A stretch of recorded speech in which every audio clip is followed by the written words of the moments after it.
Hi hello guys, welcome back to my channel. ಎಲ್ಲರೂ ಹೇಗಿದ್ದೀರಾ? ಎಲ್ಲರೂ ಚೆನ್ನಾಗಿದ್ದೀರಾ ಅನ್ಕೋತೀನಿ. ನಾನು ಕೂಡ ತುಂಬಾ ಚೆನ್ನಾಗಿದ್ದೀನಿ. ನಾನಿವತ್ತು ಈ ವಿಡಿಯೋದಲ್ಲಿ ನಾನು ಸೆಲ್ಫ್ ಪ್ಯಾಂಪರಿಂಗ್ ಮಾಡ್ಕೋತಿದ್ದೀನಿ ಅದ್ವಿ ಬರ್ಡೇಗೆ, ಮತ್ತು ನನ್ನ ಬರ್ಡೇಗೂ ಆಗುತ್ತೆ ಅಂತ ಹೇಳಿಬಿಟ್ಟು ಫಸ್ಟು ಫೇಶಿಯಲ್ ವ್ಯಾಕ್ಸ್ ಮಾಡ್ಕೊಳ್ಳೋಣ ಅಂತ ಹೇಳ್ಬಿಟ್ಟು ಮಾಡ್ಕೋತಿದ್ದೀನಿ. ನಾನಿಲ್ಲಿ O3 ಪೀಲ್ ಆಫ್ ವ್ಯಾಕ್ಸ್ನ ತೊಗೊಂಡಿದ್ದೀನಿ. ನನಗೆ ಇದು ಅಭ್ಯಾಸ ಆಗಿದೆ ಮತ್ತು ನನ್ನ ಸ್ಕಿನ್ಗೆ ಇದು ಸೂಟ್ ಆಗಿರೋದ್ರಿಂದ ನಾನು ಈ ವ್ಯಾಕ್ಸ್ನ ಮಾಡ್ಕೋತಿದ್ದೀನಿ. ನಿಮಗೂ ಬೇಕು ಅಂತ ಅಂದರೆ ಮಾಡ್ಕೋಬೋದು. ಕೆಲವ್ರಿಗೆ ಅಡ್ಜಸ್ಟ್ ಆಗುತ್ತೆ, ಕೆಲವ್ರಿಗೆ ಅಡ್ಜಸ್ಟ್ ಆಗಲ್ಲ. ಪಿಂಪಲ್ಸ್ ಎಲ್ಲ ಆಗೋದು ಆ ಥರ ಎಲ್ಲ ಆಗುತ್ತೆ. ನನಗೆ ಆಲ್ಮೋಸ್ಟ್ ಅಡ್ಜಸ್ಟ್ ಆಗಿರೋದ್ರಿಂದ ನನಗೆ ಆ ಥರ ಏನೂ ಆಗಲ್ಲ. ಸೊ ಹಂಗಾಗಿ ನಾನು ಇದನ್ನೇ ಯೂಸ್ ಮಾಡ್ತಾಯಿದ್ದೀನಿ. ಕೆಲವರು ಮಾಡಬಾರ್ದು ವ್ಯಾಕ್ಸ್ನ, ಫೇಶಿಯಲ್ ವ್ಯಾಕ್ಸ್ ಮಾಡಿಸ್ಬಾರ್ದು ಅಂತ ಹೇಳ್ತಾರೆ.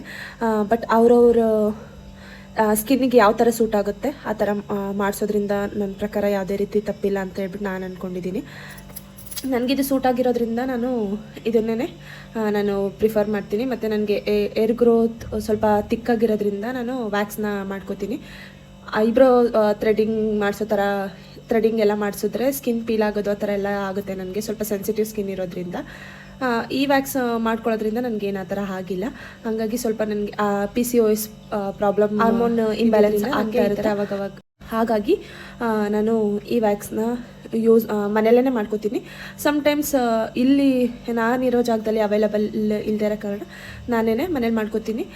ಏನಾದರೂ ನಾನು ಊರಿಗೆಲ್ಲ ಬಂದರೆ ಅಲ್ಲೇ ಪಾರ್ಲರಲ್ಲೇ ಮಾಡಿಸ್ಬಿಡ್ತೀನಿ. ರೇಸರ್ ಕೂಡ ಯೂಸ್ ಮಾಡ್ಬೋದು. ರೇಸರ್ ನನಗೆ ಸೂಟ್ ಆಗೋಲ್ಲ, ಹಾಗಾಗಿ ನಾನು ಇದನ್ನು ಯೂಸ್ ಮಾಡ್ಕೋತಿದ್ದೀನಿ. 1-2-3 ಲೇಯರ್ಸ್ ಆಗೋಷ್ಟು ನೀಟಾಗೆ ಹಾಕ್ಬಿಟ್ಟು ಪೀಲ್ ಮಾಡಬೇಕಷ್ಟೇ.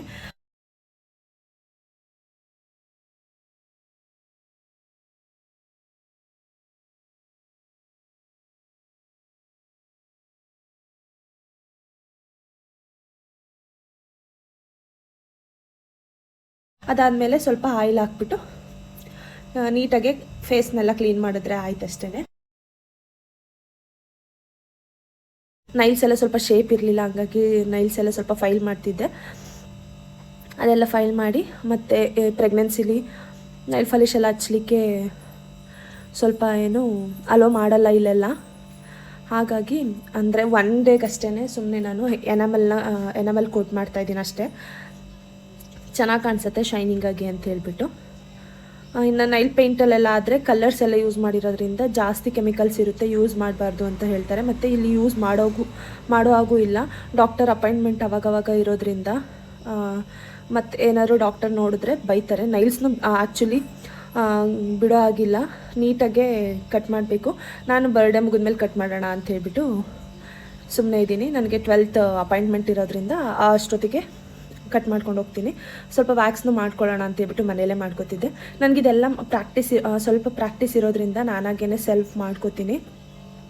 ನನಗೆ ಅಂಥ ರಿಸ್ಕಿ ಅಂತೇನು ಅನಿಸಲ್ಲ. ಮತ್ತು ಹೊರ್ಗಡೆ ಮಾಡಿದ್ರೆ ನನಗೆ ಸ್ವಲ್ಪ ಅಲರ್ಜಿ ಆಗೋದು ಆ ಥರ ಎಲ್ಲ ಆಗುತ್ತೆ. ಹಾಗಾಗಿ ನಾನು ಮನೇಲೇ ಜಾಸ್ತಿ ಮಾಡ್ಕೊಳ್ಳಿಕ್ಕೆ ಪ್ರಿಫರ್ ಮಾಡ್ತೀನಿ.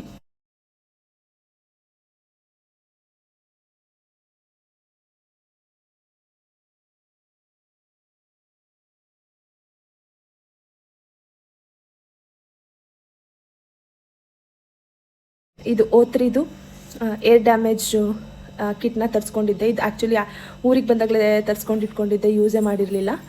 ಮಮ್ಮಿಗೆ 1 ಟೈಮ್ ಮಾಡಿಕೊಟ್ಬಿಟ್ಟು ನಾನು ಮಾಡ್ಕೊಂಡೇ ಇರಲಿಲ್ಲ. ಮಮ್ಮಿಗೆ ಚೆನ್ನಾಗಿ ಅನಿಸಿತ್ತು. ನಾನು ಅದಕ್ಕೆ ಇವಾಗ ಮಾಡ್ಕೊಳ್ಳೋಣ ಅಂತ ಹೇಳ್ಬಿಟ್ಟು ಮಾಡ್ಕೋತಿದ್ದೀನಿ. ಏನಿಲ್ಲ, ಜಸ್ಟ್ 3 ಸ್ಟೆಪ್ಸ್ ಇರುತ್ತೆ ಅಷ್ಟೇ ಇದರಲ್ಲಿ. ಶಾಂಪೂ ಮಾಡಬೇಕು ಫಸ್ಟ್, ಆಮೇಲೆ ಮಾಸ್ಕ್, ಆಮೇಲೆ ಸೀರಮ್. ನಾನು ಶಾಂಪೂ ಎಲ್ಲ ಮಾಡ್ಕೊಂಡು ಬಂದೆ. ಸ್ವಲ್ಪ ಏರ್ ಡ್ರೈ ಆಗಿತ್ತು ಅಷ್ಟೇ, ಜಾಸ್ತಿ ಏನಾಗಿರಲಿಲ್ಲ. ಅದಾದಮೇಲೆ ಮಾಸ್ಕ್ನ ನೀಟಾಗೆ ಅಪ್ಲೈ ಮಾಡ್ಕೋಬೇಕು. ಸ್ಕ್ಯಾಲ್ಪಿಂದ ರೂಟ್ವರೆಗೂ ಅಪ್ಲೈ ಮಾಡ್ಬೋದು, ಏನು ಪ್ರಾಬ್ಲಮ್ ಇಲ್ಲ. ಇದು ವೀಕ್ಲಿ 2 ಟೈಮ್ಸ್ ಇಲ್ಲ ಥ್ರೈಸ್ ಮಾಡೋದ್ರಿಂದ ಇನ್ನೂ ಚೆನ್ನಾಗಿ ರಿಸಲ್ಟ್ ಬರುತ್ತೆ. ನಾನಿಲ್ಲಿ ಆ್ಯಕ್ಚುಲಿ ಇದು 2nd ಟೈಮ್ ಮಾಡ್ತಾ ಇರೋದು. ವೀಕ್ಲಿ ಮಾಡಿದ್ರೆ ಇನ್ನೂ ಚೆನ್ನಾಗಿರುತ್ತೆ. ಲಾಸ್ಟ್ ರಿಸಲ್ಟ್ ನಿಮಗೇ ಒಂಥರ ಖುಷಿ ಅನಿಸುತ್ತೆ. ಅಷ್ಟು ಚೆನ್ನಾಗಿ ಒಂಥರ ಸಾಫ್ಟಾಗಿರುತ್ತೆ. ಮತ್ತು ಈ ಸ್ಪ್ಲಿಟೆಂಟ್ಸ್ ಎಲ್ಲ ಇರುತ್ತಲ್ಲ, ಅದು ರೆಗ್ಯುಲರಾಗಿ ಮಾಡೋದ್ರಿಂದ ಕಡಿಮೆ ಆಗುತ್ತೆ. ಮತ್ತು ಏನೇ ಡ್ಯಾಮೇಜಸ್ ಇದ್ದರೂ ಈ ಪಲ್ಯೂಷನಿಂದ, ಈಗ ಸಮ್ಮರ್ ಇರೋದ್ರಿಂದ ಪಲ್ಯೂಷನಿಂದ ಆಗೋವಂಥ ಡ್ಯಾಮೇಜಸ್ ಎಲ್ಲ ನೀಟಾಗೆ ಚೆನ್ನಾಗೆ ರಿಪೇರ್ ಆಗುತ್ತೆ. ನಾನು ನೀಟಾಗೆ ಮಾಸ್ಕ್ ಎಲ್ಲ ಅಪ್ಲೈ ಮಾಡಿ ಇದನ್ನು ಒಂದು 20 to 30 ಮಿನಿಟ್ಸ್ ಅಷ್ಟು ಬಿಡಬೇಕು. ನಾನು ನೀಟಾಗಿ ಅಪ್ಲೈ ಎಲ್ಲ ಮಾಡಿ ಆದಮೇಲೆ ಲೈಟಾಗಿ ಸ್ವಲ್ಪ ನಿಮಗೆ ಬೇಕು ಅಂತ ಅಂದರೆ ಲೈಟಾಗಿ ಮಸಾಜ್ ಕೊಟ್ಕೊಂಡು ಹಾಗೆಯೇ ಒಂದು ಬನ್ ಮಾಡ್ಕೊಳ್ಳಿ ಅಷ್ಟೇ. ಬೇರೆಯವರು ಮಾಡಿಕೊಡ್ತಾರೆ ಅಂದರೆ ಇನ್ನೂ ಚೆನ್ನಾಗಿ ಅನಿಸುತ್ತೆ. 20 to 30 ಮಿನಿಟ್ಸ್ ಬಿಟ್ಟರೆ ಸಾಕು. ನಾನು 20 ಮಿನಿಟ್ಸ್ ಆದಮೇಲೆ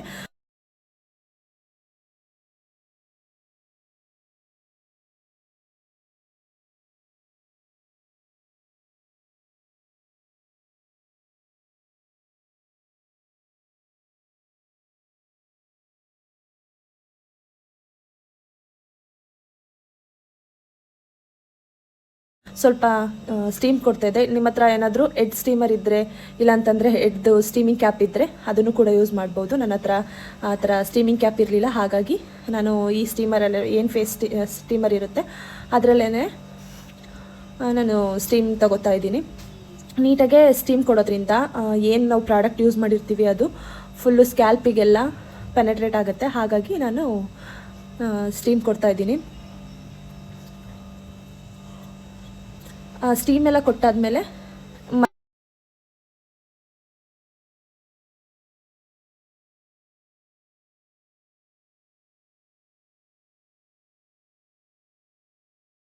ಮತ್ತೆ ಒನ್ ಟೈಮ್ ನಾನು ಸ್ಕ್ಯಾಲ್ಪ್ ಮಸಾಜರಿಂದ, ಈ ಥರ ಆಲ್ಮೋಸ್ಟಲ್ಲಿ ಇವಾಗ ಎಲ್ಲರ ಹತ್ರನೂ ಇರುತ್ತೆ, ಇದಿಲ್ಲ ಅಂತಂದರೆ ಏನು ಸ್ವಲ್ಪ ಟ್ಯಾಂಗಲ್ ರಿಮೂವ್ ಮಾಡೋ ಅಂಥ ಕೋಮ್ ಏನಿರುತ್ತೆ ಅದರಲ್ಲಿ ಆರಾಮ್ಸೆ ಮಸಾಜ್ ಮಾಡ್ಕೋಬೋದು. 1-2-3 ಟೈಮ್ಸು ನೀವು ಇದು ಮಾಡೋದ್ರಿಂದ ಅದರಲ್ಲೂ ಕೂಡ ಮಸಾಜ್ ಮಾಡ್ಕೋಬೋದು. ನಾನಿಲ್ಲಿ ಈ ಥರ ಸ್ಕ್ಯಾಲ್ಪ್ ಮಸಾಜರ್ನ ಯೂಸ್ ಮಾಡ್ತಾಯಿದ್ದೀನಿ. ನೀಟಾಗಿ ಸ್ಕ್ಯಾಲ್ಪಿಗೆಲ್ಲ ಮಸಾಜ್ ಮಾಡೋದ್ರಿಂದ ಪೆನೆಟ್ರೇಟ್ ಆಗುತ್ತೆ, ಒಳಗಡೆ ನೀಟಾಗಿ ಅಬ್ಸರ್ವ್ ಆಗುತ್ತೆ ಅಂತ ಹೇಳ್ಬಿಟ್ಟು ಆ ಥರ ಮಾಡ್ಕೊಂಡಿದ್ದೀನಿ. ಅದಾದಮೇಲೆ ನೆಕ್ಸ್ಟು ಮತ್ತೆ ಹೆಡ್ ವಾಶ್ ಮಾಡಿಕೊಂಡೆ ನಾನು. ಮಾಡ್ಕೋಬೇಕು ಆ್ಯಕ್ಚುಲಿ ಅದನ್ನು, ಹಾಗೆ ಬಿಡಬಾರ್ದು. ಮಾಸ್ಕ್ನ 20 ಮಿನಿಟ್ಸ್ ಬಿಟ್ಟಿರ್ತೀವಿ, ಮಸಾಜ್ ಒಂದು 8 to 10 ಮಿನಿಟ್ಸ್ ಮಾಡಿರ್ತೀವಿ, ಮತ್ತು ಅಲ್ಲಿಗೆ ಒಂದು 30 ಮಿನಿಟ್ಸ್ ಆಗೋಗುತ್ತೆ. ಅದಾದಮೇಲೆ ವಾಶ್ ಮಾಡಿಕೊಂಡು ನಾನು ಸ್ವಲ್ಪ ಜಾಸ್ತಿ ಇಲ್ಲ, ಒಂದು 40% ಅಷ್ಟು ಏರ್ನ ಡ್ರೈ ಮಾಡ್ತಾಯಿದ್ದೀನಿ ಅಷ್ಟೇ. ತುಂಬಾ ಏರ್ ಡ್ರೈ ಮಾಡೋಕ್ಕೆ ಹೋಗ್ತಿಲ್ಲ. ಏರ್ ಡ್ರೈ ಮಾಡಿ ಆದಮೇಲೆ ನಾನು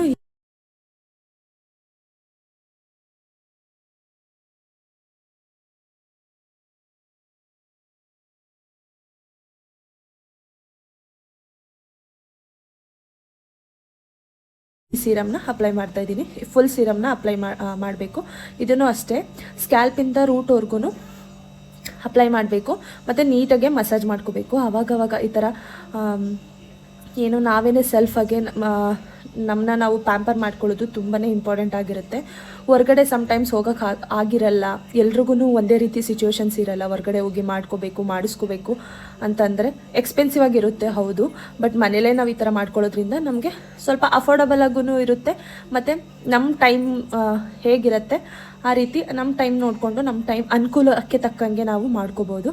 ಹಾಗಾಗಿ ನಾನು ಕೂಡ ನನಗೆ ಫ್ರೀ ಟೈಮಲ್ಲಿ ಮಾಡ್ಕೋತಾ ಇದ್ದೆ. ಅದ್ವಿ ಬರ್ಡೇನೋ ನಿಯರ್ ಬರ್ತಿದೆ ಅಲ್ವಾ, ಸ್ವಲ್ಪ ಚೆನ್ನಾಗಿ ಅನಿಸುತ್ತೆ ನನಗೂ. ನಾನು ಈ ಟೈಮಲ್ಲಿ ಸ್ವಲ್ಪ ಆಯಿಲೆಲ್ಲ ಅಪ್ಲೈ ಮಾಡೋಕ್ಕೆ ಹೋಗ್ತಿಲ್ಲ ಜಾಸ್ತಿ, ಹಾಗಾಗಿ ನಂದು ಕೂಡ ಸ್ವಲ್ಪ ಏರೆಲ್ಲ ತುಂಬಾ ಡ್ಯಾಮೇಜ್ ಆಗಿತ್ತು. ಹಾಗಾಗಿ ಈ ಥರ ಮನೆಯಲ್ಲೇ ಮಾಡ್ಕೋತಾ ಇದ್ದೀನಿ ಅಷ್ಟೇ. ಇದಕ್ಕಿನ್ನ ಬೇಕು ಅಂತಂದರೆ ನೀವು ವಿಟಮಿನ್ ಇ ಕ್ಯಾಪ್ಸಿಲ್ಸ್ದು ಜೆಲ್ ಬರುತ್ತಲ್ವ, ಅದನ್ನು ಬೇಕಾದ್ರೂ ಕೂಡ ಆ್ಯಡ್ ಮಾಡ್ಕೋಬೋದು, ಇನ್ನೂ ಚೆನ್ನಾಗೇ ಇರುತ್ತೆ. ನಾವು ಮಾಡ್ಕೊಳ್ಳೋದ್ಕಿಂತ ಯಾರ ಕೈಲಾದರೂ ಮನೇಲಿ ಅಕ್ಕನೋ ತಂಗಿನೋ ಇಲ್ಲಾಂತಂದರೆ ಅಮ್ಮಂದಿರ ಕೈಲೋ ಮಾಡಿಸ್ಕೊಳ್ಳೋದ್ರಿಂದ ಇನ್ನೂ ತುಂಬ ಚೆನ್ನಾಗಿರುತ್ತೆ. ಇಷ್ಟೇ, ಇದಾದಮೇಲೆ ಬಿಟ್ಬಿಡಬೇಕು ಅಷ್ಟೇ. ಇಷ್ಟ ಆಗಿತ್ತು ನನ್ನ ಸೆಲ್ಫ್ ಪ್ಯಾಂಪರಿಂಗ್ ವಿಡಿಯೋ. ಇಷ್ಟ ಆಗಿರುತ್ತೆ ಅನ್ಕೋತೀನಿ.